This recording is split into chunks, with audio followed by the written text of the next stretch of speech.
অনেকদিন পর ফিরে এলাম কলকাতা দাদার রূপে। কেন এলাম? একটা ঘোষণা দিতে এলাম। ঘোষণাটা হচ্ছে, কলকাতা দাদার সাথে যদি আপনারা দেখা করতে চান, আপনাদের দিতে হবে 10,000 টাকা। अरे कहना क्या चाहते हो। সেদিন আপনাদের সাথে সারাদিন ঘুরবো ফিরবো ভিডিও করব সব করব।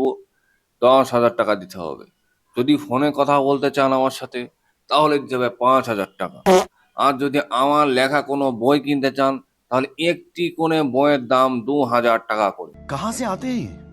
এখন বলতে পারেন, দাদা এত টাকা কেন আপনার সাথে দেখা করার, কথা বলার আর বই কেনার? তাহলে আমি বলবো, টাইম ইজ মানি ব্রো। আরে মানুষের কি খেয়ে দে কাজ নেই নাকি? ও সালা, ও সারাদিন পাগলামি করে বেড়ায়।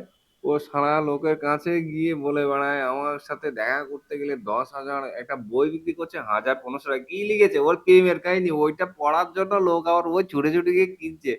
সালা বাঙালি! তোদের তোদের কি বলবো, তোদের মুখে না একটু মাঝে মধ্যে করে দিতে মন চায়।